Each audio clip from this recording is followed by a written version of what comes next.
In this video, we are going to discuss about the Joule expansion or free expansion.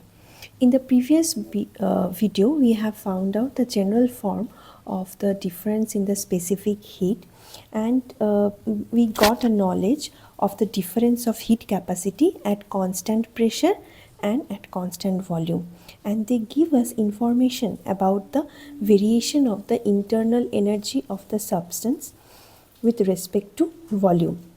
Now we'll apply in two specific cases. First of all, we'll apply it to the ideal gas.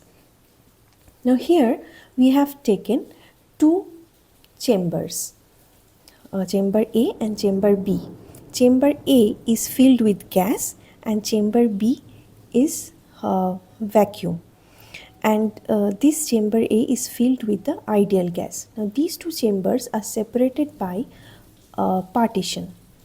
Now as soon as the partition is open, the gas is allowed to expand against vacuum.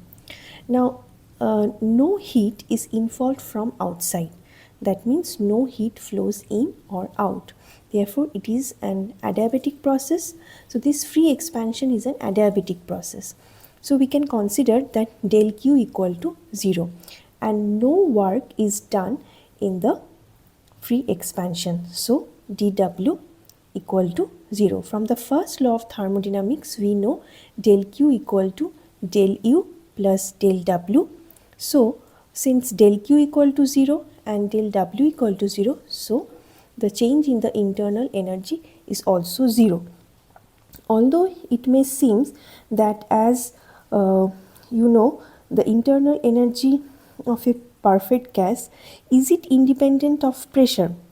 Yes, it is, because change in pressure, it only affects the volume of the gas, which means the relative separation between the molecules changes. Now since there are no intermolecular forces in the perfect gas, so the internal energy remains unchanged. Therefore the difference in the specific heat, that is Cv minus Cv, will put del change in the internal energy as 0. So we get P del V del T P. So the ideal gas equation, we know PV equal to RT, where I have taken N equal to 1 mole.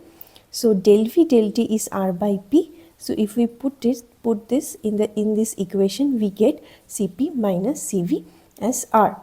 And also remember that free expansion is an irreversible process.